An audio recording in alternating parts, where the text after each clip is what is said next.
अब मैं अगले वक्ता के रूप में आज के इस समारोह के मुख्य वक्ता, क्योंकि ये प्रोग्राम एजुकेशनल प्रोग्राम है, मोटिवेशन के लिए है, हमारे राजस्थान हाई कोर्ट के माननीय न्यायाधिपति श्रीमान वीएस राधना साहब, उनको आमंत्रित करूंगा आप यहाँ आए और अपना वक्तव्य प्रस्तुत करें, क्योंकि ये किसी भी सामाजिक और राजनीतिक प्रोग्राम में नहीं जाते। एज पर प्रोटोकॉल संवैधानिक इनका कुछ प्रोसीजर होता है, शायद आप सोच रहे होंगे, लेकिन ये भी हमारे आग्रह पे यह चल के आए तपती धूप में राजस्थान के हाई कोर्ट में बैठ करके जजमेंट लिखते हैं। शायद राजस्थान में शायद ये कोई प्रोग्राम होगा जिसमें माननीय राजस्थान हाई कोर्ट का कोई जज पार्टिसिपेट कर रहा होगा, केवल एजुकेशन के मोटिवेशन के आग्रह पे, हमारे निवेदन पे। बहुत बड़े सौभाग्य की बात। तो एक बार बलदेव नारायण भगवान ने की, जोर से बोली नहीं, मजा नहीं आया, बलदेव नारायण भगवान ने की।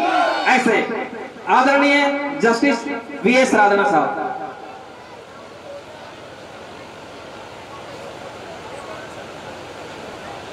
मंच पे उपस्थित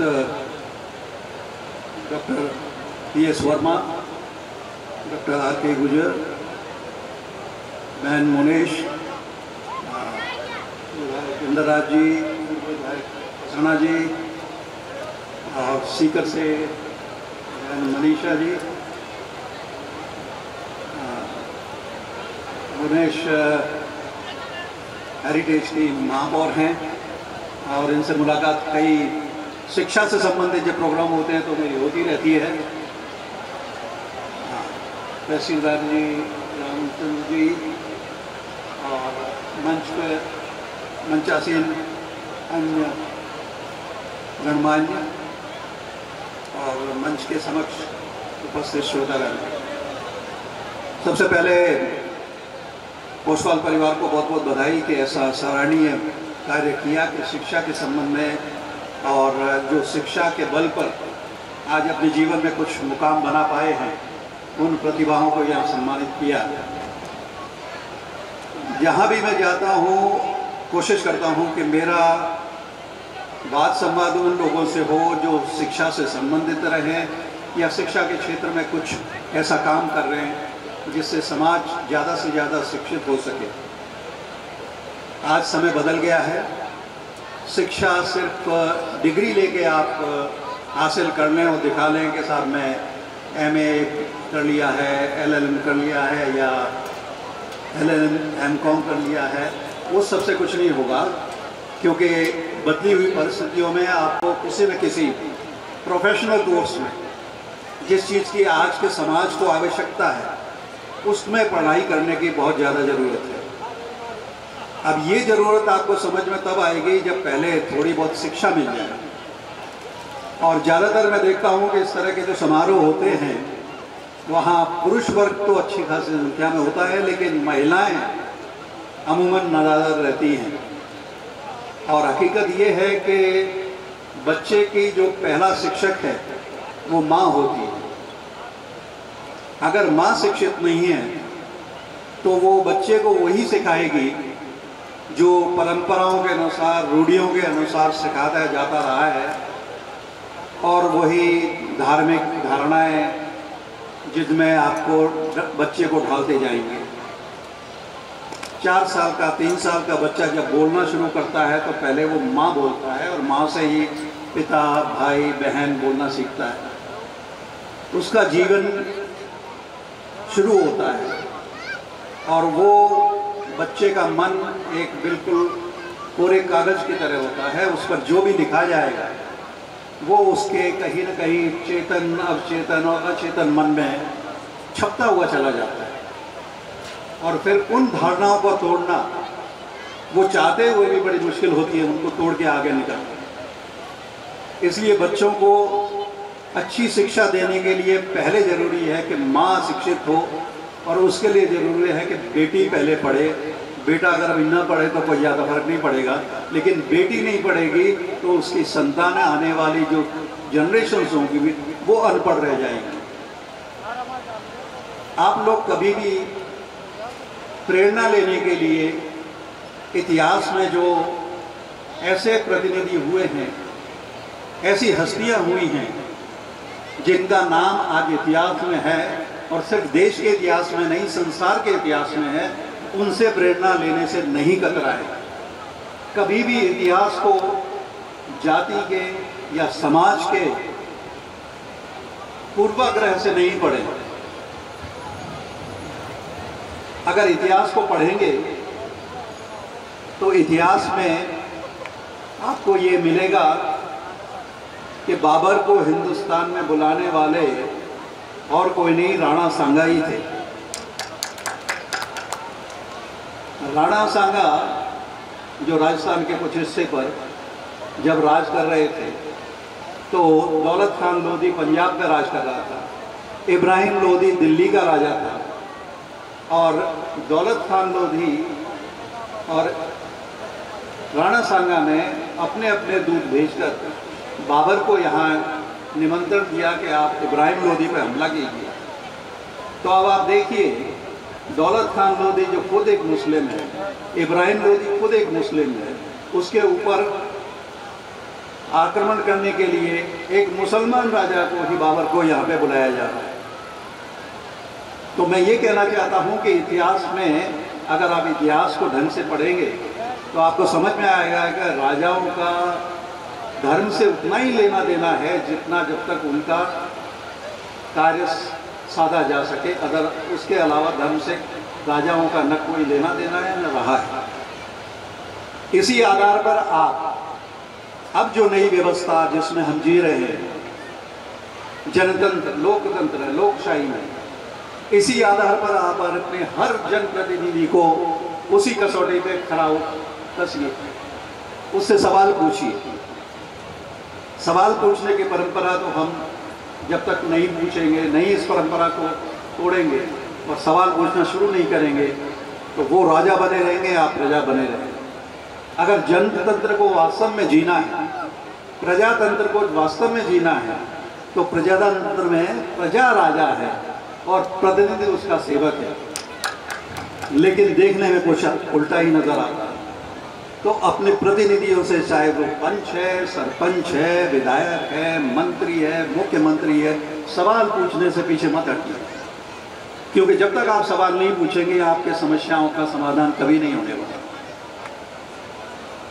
अगर मैं आपसे पूछूं कि आपने कितने लोगों ने ज्योतिराव फुले के बारे में या उनके जो साहित्य है उसको पढ़ा है, तो ज़्यादातर मैं पाता हूं कि कोई नहीं।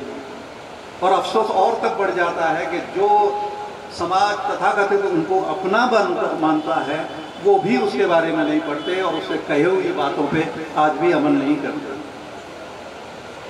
1827 में एक बच्चे का जन्म होता है, नाम रखा जाता है ज्योतिराव फुले। 21 साल की उम्र में जब उसके साथ जाति के आधार पर कोई भेदभाव होता है और वो भी उसके मित्र के द्वारा, और ये कहकर के एक शूद्र हमारे समारोह में कंधे से कंधा मिलाकर कैसे चल सकता है, तब उसको अपने सेल्फ रेस्पेक्ट, जो आत्मसम्मान है, उसको ठेस पहुंचती है। वो अपने पिता से जाकर शिकायत करता है कि ऐसा क्या है कि मैं शूद्र हूँ और मेरा मित्र जो है वो ये कहता है कि उसकी सभा में उसके साथ में कंधे से कंधा बैठा के नहीं चल सकता, उनके साथ नहीं बैठ सकता। तो पता चलता है कि सब जो आडंबर हैं, जो व्यवस्थाएं हैं, वो सब अशिक्षा की वजह से। तो 21 साल की उम्र में 1848 1 जनवरी को वो अपनी पत्नी सावित्रीबाई के साथ मिलकर एक बालिकाओं के लिए स्कूल खोलते। अब बालिकाओं के लिए स्कूल खुल जाना, और वो भी 1848 में, तो तथाकथित अग्रणी समाज को कहाँ बर्दाश्त होता। उसके खिलाफ एक बीड़ा उठा लिया। पिताजी को शिकायत की गई। पिताजी ने कहा कि ज्योतिराव ये सब बंद कर दो, क्योंकि ये अधर्म का काम है, क्योंकि वो भी एक उसी धर्म की परंपरा में चले आ रहे हैं। जब ज्योतिराव नहीं माना तो उसको साफ कह दिया गया कि या तो आप स्कूल ले लो, स्कूल चुन लो, या मेरा घर चुन लो। ज्योतिराव फुले ने अपनी पत्नी के साथ घर छोड़ दिया और स्कूल को चुन लिया, और उस स्कूल में बालिकाओं को पढ़ाना शुरू किया जो आपके तथाकथित शूद्र और ओबीसी समाज से आती हैं। और सबसे पहले शिक्षा दी उन्होंने लड़कियों को। जब आत्मसम्मान पे ठेस लगी तो 1973 में किताब लिखी जाती है गुलामगिरी। तो आपको किस तरह से विभाजित किया गया है। एक समाज जो अपने आप को हिंदू समाज कहता है, उसमें 6743 जातियां थी। और सुनकर ये और दुख हुआ कि एक कार्यक्रम में महाराष्ट्र से एक मिस्टर पाटिल आए थे। उन्होंने बताया कि महाराष्ट्र में तो गुर्जरों में ही 4 हिस्से बने हुए हैं। एक धड़ा अपने आप को 4 धड़ों में से सबसे ऊपर मानता है, दूसरा उसके नीचे, तीसरा उसके नीचे, चौथा उसके नीचे। तो कभी भी व्यवस्था को जानने के लिए, पहचानने के लिए, जब भी आपको उसका टेस्ट करना है, उसको परखना है, तो वो वैज्ञानिक चेतना और तर्क के आधारित होनी चाहिए। किसी भी चीज़ को इसलिए मत मान लीजिए कि कोई यहाँ आके बड़ा आदमी आपको कुछ कह गया और आपने मान लिया। किसी भी बात को इसलिए मत मान लेना क्योंकि मैं कह रहा हूँ। हर चीज़ को मानने से पहले अपने साधारण विवेक का इस्तेमाल करें। सवाल पूछें कि अगर मैं कोई बात कह रहा हूँ तो वो क्यों सही है, और अगर उस आप तर्क की कसौटी पर उसको कसते हैं, वैज्ञानिक चेतना के आधार पर आप उसको चुनौती देते हैं, और वो परंपरा अगर उसके बाहर उसका प्रहार नहीं ठहर पाती है, तो वो परंपरा खोखली है, ऐसे धर्म की मान्यता खोखली है, ऐसी चीज़ों को छोड़ दीजिए। मैं तो ये चाह रहा था कि जो आज यहाँ बच्चे सेलेक्ट हुए हैं, जिनका हम सम्मान कर रहे हैं, वो आपको इतना बताएं कि उन्होंने कितने घंटे पढ़ाई की और कितने घंटे पूजा की। पत्थरों को पूजने से अच्छा है किताबों को पूजो। पत्थरों को पूजने से कुछ नहीं होगा, किताबों को पूजोगे तो कॉलेज से निकलोगे, विश्वविद्यालयों से निकलोगे, मंदिरों से अब तक जो निकलते आए हैं साहब, आपने भी देखा था, हम भी देख रहे हैं। आशाराम बापू निकलते हैं, राम रहीम निकलते हैं, रामपाल निकलते हैं, लेकिन कोई डॉक्टर नहीं निकलता, कोई इंजीनियर नहीं निकलता, कोई विद्वान प्रोफेसर नहीं निकलता, कोई साइंटिस्ट नहीं निकलता। तो शिक्षा वो चीज़ है जिसकी ज्योति ज्योतिराव फुले ने जलाई। तो ज्योतिराव फुले से मैं प्रेरणा लेता हूँ। कभी भी आप किसी भी पूर्वाग्रह से कि कोई एक इस तथाकथित समाज को प्रतिनिधित्व करता है या उसके ऊपर उन्होंने छाप लगा रखी है, तो आप उससे मत जाइए। अगर सोना आपको नाली में पड़ा हुआ मिल जाए तो क्या आप छोड़ देंगे? तो उस व्यक्ति के वो विचार हैं, आज भी सिर्फ राष्ट्रीय स्तर पर नहीं, अंतर्राष्ट्रीय स्तर पर उनकी कही हुई बातों पर शोध चल रहा है, शोध लोग बात कर रहे हैं। और अंग्रेज तक ये मानते हैं कि जो ज्योतिराव फुले ने महिलाओं के लिए शिक्षा की बात कही थी, वो बहुत ज़्यादा समाज में, समाज को आगे लाने के लिए आवश्यक है।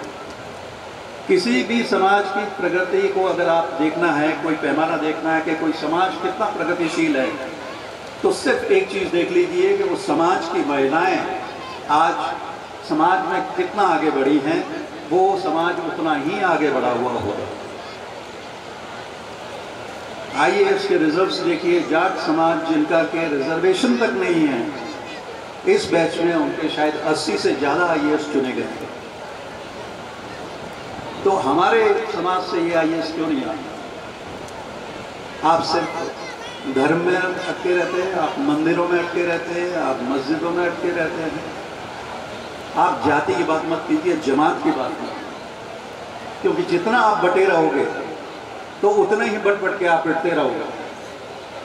कभी अनुसूचित जाति के नाम पे पिटोगे, कभी अनुसूचित जनजाति के नाम पे पिटोगे, कभी पिछड़ा वर्ग के नाम पे पिटोगे, कभी अति पिछड़ा वर्ग के नाम पे पिटोगे। जब तक आप एक साथ आगे नहीं बढ़ोगे, आपके समस्याओं का कभी भी कोई भी निराकरण नहीं कर पाएगा।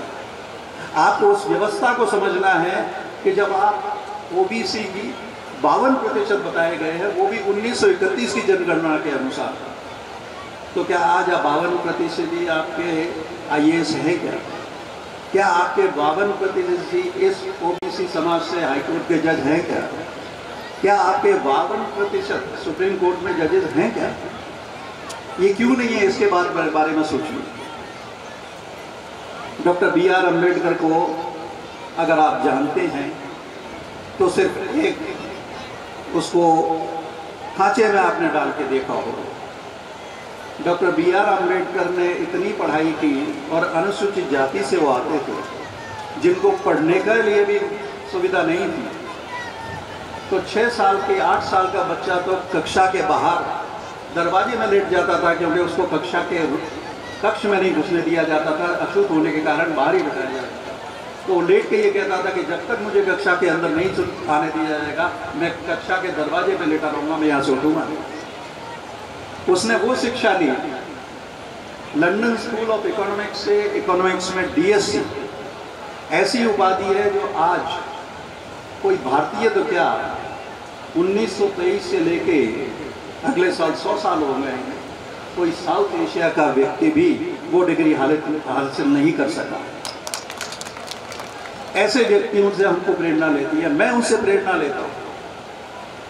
उन्होंने जब अपनी एक पुस्तक लिखी शूद्र कौन थे, और शूद्र उस समय जो जिनको कहा गया था वो आपका OBC समाज है, पिछड़ा वर्ग है, और उस किताब को उन्होंने लिख के जिनको समर्पित किया उसको कहा उन्होंने जो सबसे महान शूद्र हुआ है ज्योतिराव फुले, उसको मैं अपनी ये पुस्तक समर्पित करता हूँ, जो OBC समाज से आते हैं, जो माली समाज से आते हैं।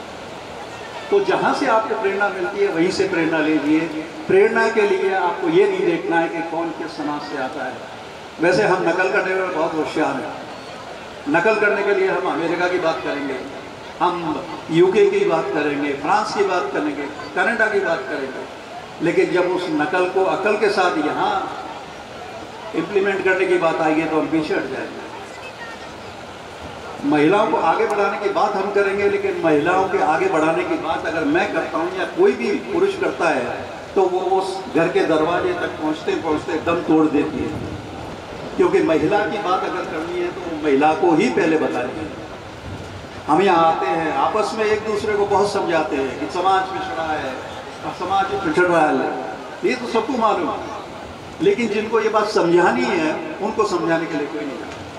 हम एक दूसरे को समझाते रहते हैं कि बहुत समाज पिछड़ा, शिक्षा नहीं है, शिक्षा होनी चाहिए, लेकिन हम उसके लिए करते क्या है?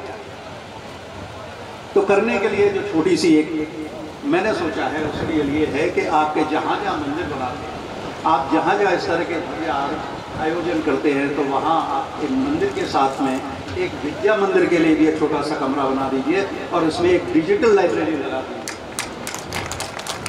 तो समाज के बच्चे जो हैं वो वहाँ पढ़ सकेंगे, चाहे वो पिछड़े हों चाहे दलित हों, क्योंकि पढ़ाई किसी की बकौती नहीं है।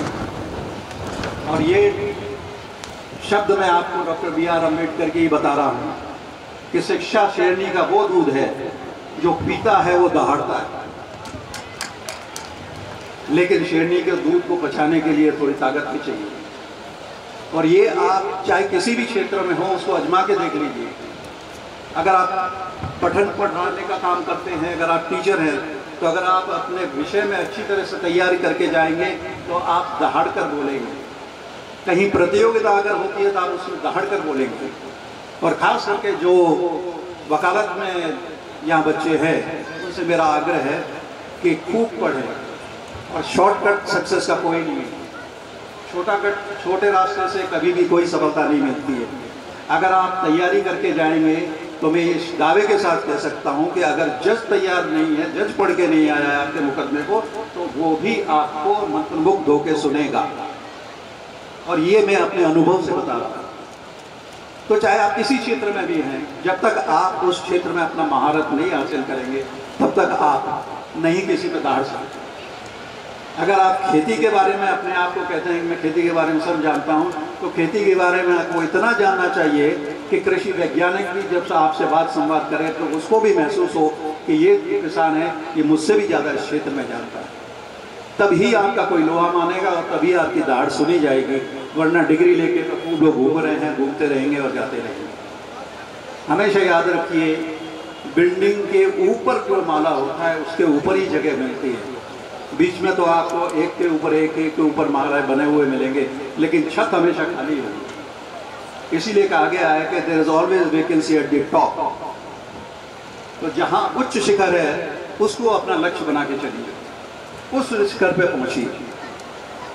और ये मैं दावे से कह सकता हूँ आपको कि आप कितनी भी घंटियाँ बजा लीजिए, कितनी भी पूजा कर लीजिए, लेकिन अगर आपने उतना ही समय अपनी किताबों में दिया तो जो लक्ष्य आप पाना चाहते हैं उसको पाने से आपको कोई नहीं रोक सकेगा। ये मैं दावे के साथ कहता हूं। शिक्षा के बारे में कहने को बहुत है, और शिक्षा के बारे में जो मैंने डिजिटल लाइब्रेरी का जो जिक्र किया है आपसे, उसका आधार ये है कि ये मान के चलिए कि हर गांव में, हर कस्बे में अच्छे स्कूल हो जाना बहुत मुश्किल है, क्योंकि किसी भी समाज के आगे बढ़ने के सिर्फ दो ही क्षेत्र हैं जिनमें आप कार्य करेंगे तो वो समाज आगे बढ़ पाएगा, और वो दो क्षेत्र हैं शिक्षा और स्वास्थ्य। अगर आपके पास शिक्षा नहीं है, आपके पास स्वास्थ्य नहीं है, तो ये मान के चलिए कि आपकी स्थिति एक जानवर की तरह है। अगर आपके पास शिक्षा है, स्वास्थ्य है, तो आपको समझ में आ जाएगा कि क्या सही है, क्या गलत है। और शिक्षा तभी आएगी जब आपके पास स्वास्थ्य होगा। मैं तो जब छोटा था तब सुना करता था, दादी नानी कहा कर सकती हैं कि भूखे भजन न होए गोपाला, ये पकड़ो अपनी कंठी माला। तो अगर आदमी भूखा है, जिस आदमी को खाना सुबह खा लिया तो शाम का जिसके पास इंतजाम नहीं है, और आप उससे शिक्षा की बात करेंगे, हमें आगे बढ़ना है इसकी बात करेंगे, हमारे स्कूल होने चाहिए, उसकी समझ में नहीं आएगा। इसलिए सबसे पहले स्वास्थ्य, उसके बाद में शिक्षा। और शिक्षा कैसे पाई जा सकती है, फिर ये सारी बड़ी बड़ी बातें आती हैं। प्रौद्योगिकी का ज़माना है, हर गांव में, हर कस्बे में अच्छे स्कूल होना मान के चलिए नामुमकिन है। और अगर आपके अपने बच्चों को पढ़ाना है तो उसका रास्ता यही है कि आप प्रौद्योगिकी का, IT का जहाँ तक हो सकता है भरपूर इस्तेमाल करिए। और उसका सबसे सीधा रास्ता है कि आप जितनी भी सरकारी योजना है उनमें से ज़्यादा अपने मंदिर के साथ एक विद्या मंदिर लगवाएं, और वहाँ एक डिजिटल लाइब्रेरी का प्रावधान करें। आजकल LED 50 इंच की, 55 इंच की, ज़्यादा से ज़्यादा 30-35 हज़ार में आ जाती हैं, और इंटरनेट कनेक्शन आपको मिल जाता है। तो ऐसे इंटरनेट पे कई पढ़ाई के साधन हैं और शिक्षा सत्र बने हुए हैं, जिनसे आप बच्चों को घर बैठा के गांव में, कस्बे में वो शिक्षा दे सकते हैं जो बच्चे विदेशों में जाके पढ़ के जो शिक्षा ले रहे हैं। और ख़ास करके प्राइमरी शिक्षा जो बच्चों को है वो बहुत ज़रूरी है। बिना प्राइमरी शिक्षा के 1 से 5वीं 7वीं तक जब तक बच्चे के समझ में चीज़ें नहीं आएंगी वो कभी भी नहीं पढ़ पाएगा। इसका सीधा सा कारण है कि जब कोई बात बड़े के समझ में नहीं आती है, चाहे वो 25 साल का युवा हो, चाहे 55 साल का भेड़ हो, तो वो भी उस काम को छोड़ के दूसरा काम पकड़ लेता है जो उसको समझ में आता है। अगर मुझे ट्रांसपोर्ट समझ में नहीं आता है तो मैं दूसरा काम पढ़ के ड्राइवर ही पकड़ लूँगा, क्योंकि ट्रांसपोर्ट में किस तरह से लाइसेंस लेना है, कैसे धंधा करना है, वो मुझे समझ में नहीं आता। तो ये हालत तो युवा की और उस अधेड़ व्यक्ति की है। तो बच्चे की स्थिति क्या हो गई जिसकी उम्र अभी 4 साल है, 5 साल है, तो उसको चीज़ अगर समझ में नहीं आएगी तो वो बिल्कुल छोड़ देगा। तो उसके लिए शिक्षा, ऐसी शिक्षा जो उसकी समझ में आए, और ऐसी शिक्षा जो समझ में आए वो ऐसे ही गुरुओं से मिल सकते हैं जो बच्चे को समझाने में, बच्चे की मन स्थिति को जानने में पारंगत हो। और ऐसे शिक्षक अगर हमारे यहाँ नहीं हैं तो विदेशों में खूब ऐसे शिक्षक हैं, और कई ऐसे धर्मार्थ संस्थाएं हैं जिन्होंने ऐसे पाठ्यक्रम जो 1 से लेकर 12वीं तक क्लास के हैं उनको आपके लिए मुफ्त में इंटरनेट पे डाल रखा है। आपको सिर्फ एक इंटरनेट की ज़रूरत है और एक LED की ज़रूरत है। बच्चे जब चाहें, जब उनको टाइम मिले तब पढ़ सकते हैं। समझ में नहीं आए तो उसको 1 बार चलाएं, उस लेसन को 2 बार चलाएं, कोई भी पाठ 4 बार चलाएं और 10 बार चलाएं। अगर उनको ये बात समझ में आ गई तो 8वीं 10वीं तक पहुँचते पहुँचते वो इतना समझदार हो जाएगा कि मुझे क्या पढ़ना है, क्या नहीं पढ़ना है, कौन सा मेरा विषय रुचि का है, किसमें मुझे रुचि नहीं है, और काम वही करिए जो आपकी रुचि का है। अगर आपको विज्ञान में रुचि नहीं है और आप जो है कॉमर्स में जाना चाहते हैं, आप इतिहास पढ़ना चाहते हैं, ऐतिहासिक चीज़ों के बारे में आप जानना चाहते हैं, तो विज्ञान में अगर आपको डॉक्टर इंजीनियर बनाने के लिए माता पिता ने भेज दिया तो आपका कभी भी उसमें मन नहीं लगेगा, आप उसमें कभी भी सफल नहीं होगा। अगर आपको सफलता पानी है तो अपना काम वो चुनो जिसमें आपको मन लगता है, जिसमें आप रम सकते हैं, वो काम चुनिए, उस काम को करिए। उसमें न तो कभी आपको बोरियत होगी, न कभी उससे आपका मन उचटेगा, और उस काम को करते करते आप 5 घंटे भी करेंगे तब भी आपको लगेगा कि ऐसा कोई दिक्कत नहीं, कोई थकान नहीं होगी। और जो अरुचि का काम है, जिसमें मन ही नहीं लगता है, तो फिर तो उसका 1 घंटे किया बहुत हो गया, किताब बंद करके अपने कहीं दूसरी चले जाएगा। आपके पास, सबके पास स्मार्टफोन है आजकल, और घर में कुछ हो ना हो बच्चे के पास और युवा के पास आजकल स्मार्टफोन जरूर है। तो स्मार्टफोन के पास ऊपर भी आपके पास ऐसी ऐसी चीज़ें हैं। अब ये आप में अकल होनी चाहिए कि कौन सी चीज़ आपके काम की है और कौन सी चीज़ आपके काम की नहीं है। ज़्यादातर मैं देखता हूँ कि ये युवा हैं वो व्हाट्सएप यूनिवर्सिटी के ज़्यादातर छात्र हैं, और काफ़ी अधेड़ उम्र के हम जैसे भी कई हमारे साथी भी वो व्हाट्सएप यूनिवर्सिटी में ज़्यादा रहते हैं और चीज़ों को बिना पढ़े बिना जाने आगे से आगे भेजते रहते हैं। चीज़ों को पहले जानिए, समझिए। ये आपके पास ऐसा हथियार है जैसे आपके घर में माचिस होती है, उसी से आप अपना चूल्हा जलाकर अच्छे व्यंजन पका के खा लीजिए, और चाहें तो उसी माचिस से अपने घर को आग लगा लीजिए। तो ये मोबाइल भी आपके सामने वही हथियार है, इससे अपना आप जीवन बना भी सकते हैं और अपना जीवन नष्ट भी कर सकते हैं, क्योंकि इस पर हर तरह की सामग्री है। बहुत सारी बातें हैं जो आपके साथ करना चाहता हूँ, बोलना चाहता हूँ, लेकिन समय की पाबंदी है। मेरे बाद में बहुत सारे डॉक्टर हैं। मैं तो चाह रहा था कि कम से कम उन लोगों के साथ मेरा संवाद हो जो यहाँ पर ये जानना चाहते हैं कि हम शिक्षा के क्षेत्र में कैसे आगे बढ़ सकते हैं। लेकिन प्रतिभा सम्मान हम करते हैं तो उनसे हमें सुनना चाहिए। उनसे अगर ये आपकी कमी है कि आपने नहीं पूछा, जो आज यहाँ प्रतिभा सम्मान आपने जिनको सम्मानित किया, उनसे आपको पूछना चाहिए था कि आपने कितने घंटे किताबों की पूजा की और कितने घंटे जाके पत्थरों की पूजा की। आपको अगर सीखना है तो कबीरदास से सीखिए, कबीर से सीखिए, जो ये कहते हैं कि पत्थर पूजे हरी मिले तो मैं पूजूं पहाड़, जहाँ सो भरी चाकी तहाँ सो पीस खाए संसार। और दूसरे ही पक्ष में जब दूसरा पक्ष ज़्यादा चलता है तो कहते हैं कांकर पाथर जोड़ के मस्जिद नहीं चुनाए, क्या पे खड़ा मुल्ला बांग दे क्या बहरा हुआ खुदा है। तो ऐसे व्यक्ति है, ऐसे विचार हैं, उनको जब जानेंगे, इनके पीछे अगर आप देखेंगे तब आपको पता चलेगा कि शिक्षा क्या है, हकीकत क्या है। रैदास को देखिए, रैदास को पढ़िए। रैदास ने एक बार कहा, मत पूजिए ब्राह्मण जो होवे गुणहीन, पूजिए चरण चांडाल के जो होवे गुण प्रवीण। शिक्षा और गुण वो चीज है जो जहां से मिले वहीं से उनको ग्रहण कर लीजिए।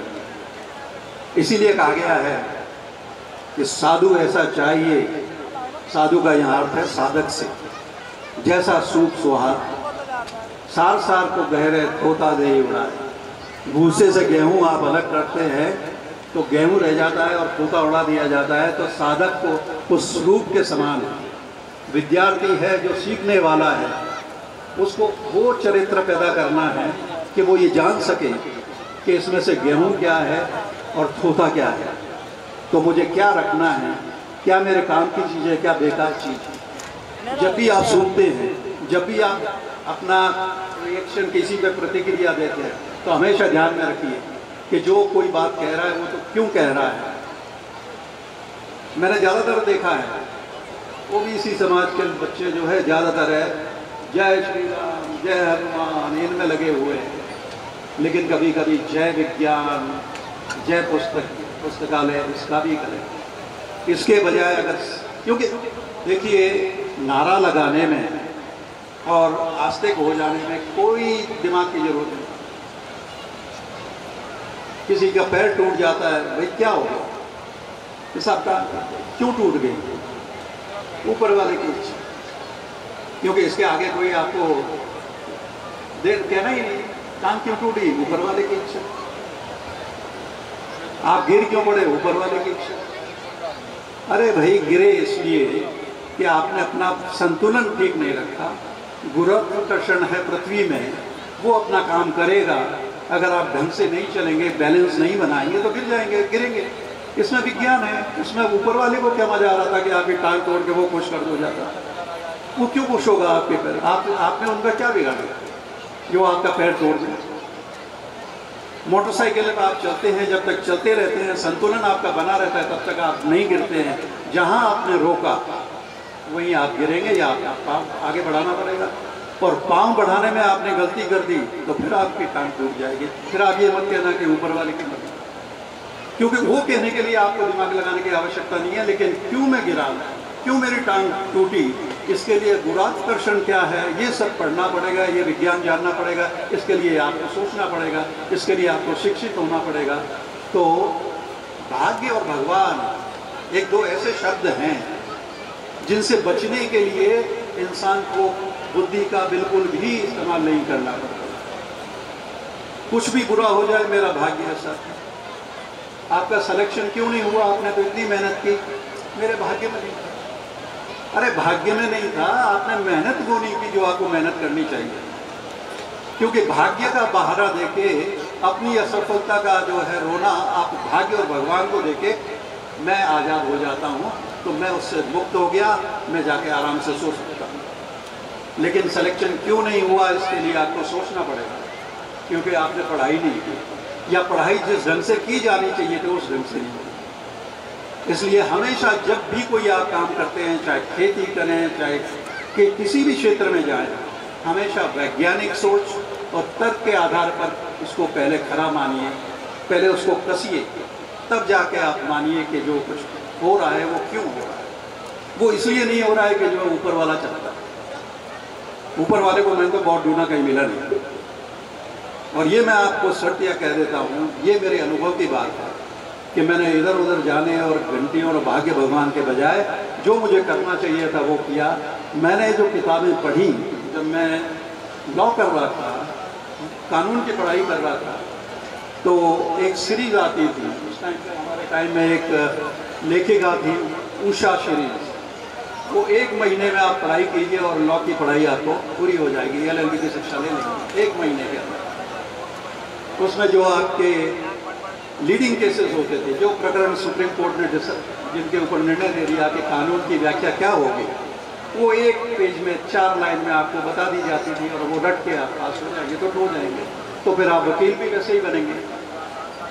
लेकिन उसको जानने के लिए कि किसी मुकदमे में कोई निर्णय क्यों हुआ है, उसके लिए आपको कम से कम 200-250 पन्ने पढ़ने पड़ेंगे, तब आपको समझ में आएगा कि इधर इस पक्ष का तर्क क्या है, दूसरे पक्ष का तर्क क्या है, और उसके ऊपर न्यायाधीश का निर्णय क्या है और क्यों है। तो ये सब मैं आपको इसलिए बता रहा हूँ कि किसी भी बात को किसी भी कहने से मत मान लो। व्हाट्सएप यूनिवर्सिटी में आगे पढ़ लिया आपने और बस आगे बढ़ा दिया, या आपने मान लिया ऐसा ये ऐसा मत करिए। हमेशा हर चीज़ को वैज्ञानिक आधार पर, तर्क की चेतना पर उस पर उसको खरा मानिए। अपने जनप्रतिनिधियों से सवाल पूछिए, जो यहाँ होंगे वो थोड़ा नाराज होंगे, क्योंकि सवाल पूछेगा आदमी तो उसका जवाब देना पड़ेगा, और जवाब देना पड़ेगा तो फिर उसके लिए सोचना पड़ेगा, क्योंकि सवाल पूछने वाला भी सोच के पूछेगा, बड़ी मुश्किल हो जाएगी। वो आपके जो 7 सुख है उसमें एक सुख ये भी है ना कि पुत्र आज्ञाकारी होना चाहिए। तो हर माँ बाप आज्ञाकारी पुत्र चाहता है, होशियार पुत्र नहीं चाहता, क्योंकि होशियार पुत्र जो है सवाल करेगा तो जवाब देना मुश्किल हो जाएगा। आजकल सरकार में भी यही है कि सब सरकारें ऐसा चाहती है कि जनता बिल्कुल आज्ञाकारी हो, सवाल नहीं पूछने चाहिए, होशियार नहीं हो जाए। ये न पूछ बैठे कि मेरे स्कूल, गांव का स्कूल अच्छा क्यों नहीं है, ये न पूछ बैठे कि मेरे गांव का अस्पताल अच्छा क्यों नहीं है, ये न पूछ बैठे कि जयपुर की सड़कें अगर इतनी अच्छी है तो मेरे गांव की सड़क ऐसी क्यों नहीं है। ये सब बातें आप जब तक सवाल नहीं करेंगे, ये मैं एक के लिए नहीं कह रहा, ये किसी भी व्यवस्था में आप चले जाएंगे तो जिन व्यवस्थाओं में आप हैं, जिनमें जी रहे हैं, कई कह लेते अपना पल्ला झाड़ लेते हैं कि अरे राजनीति तो बहुत बुरी चीज़ है, इससे मुझे क्या लेना देना। अरे हुजूर, राजनीति की वजह से आप क्या खाओगे ये निर्णय राजनीति से होगा, आपके बच्चे क्या पढ़ेंगे ये राजनीति तय करती है। आप कौन सी फसल बोएंगे, आपको कितनी बिजली मिलेगी, आपको कितना पानी मिलेगा, ये राजनीति तय करती है। तो आप राजनीति में अपने आप को भाग लेने से नहीं रोक सकते और ना रोकना चाहिए। और जो ऐसा आदमी कर रहा है वो अपनी आने वाली पीढ़ियों के लिए साथ धोखा कर रहा है, उनके लिए वो गड्ढे खोद रहा है। आपको जानने का ये अधिकार है, इसीलिए तो ये लाया गया, वरना तो राजा ने जो कह दिया वो कानून, राजा ने जिसको मार दिया वो सही किया। ये प्रजातंत्र इसलिए लाया गया कि प्रजा ये समझे कि मेरा हक क्या है, मुझे किस तरह के राज सरकार चाहिए, ना कि जो पैदा हो गया वो राजा बन गया। तो हमेशा सवाल करना सीखिए, और सवाल जब तक आप नहीं करेंगे तो तैयार हो जाइए। प्लेटो ने आज से कम 300 साल पहले कहा था, वो अंग्रेजी में है लेकिन उसका हिंदी अनुवाद ये है कि अगर आप प्रजातंत्र में, डेमोक्रेसी में भाग नहीं लेंगे तो अपने से नीचे में जाति के हिसाब से नहीं कह रहा हूँ, अपने से जो कमतर हैं उन लोगों के द्वारा शासित होने के लिए तैयार हो जाएंगे। हम बैठ के बहुत बड़े बड़े भाषण देते हैं, ये गलत हो रहा है, वो गलत हो रहा है, लेकिन हम करते क्या हैं? कितने लोग घर से निकल के, और खास करके मैं कह रहा हूँ पढ़े लिखे लोग, वो सबसे कम वोट करने के लिए जाते हैं। और अच्छे बुरे लोग हर समाज में, हर वर्ग में मिलेंगे। पढ़े लिखे लोग भी बहुत दुष्ट भी मिल सकते हैं, पढ़े लिखे लोग बहुत बहुत अच्छे भी मिल सकते हैं। राजनेता बहुत अच्छे भी मिलेंगे, राजनेता बहुत दुष्ट भी मिलेंगे। अब ये आपके ऊपर है, ये आपको पहचानना है कि कौन अच्छा है, कौन बुरा है, कौन मेरी बात करेगा, कौन समाज की बात करेगा, कौन अपनी बात करेगा।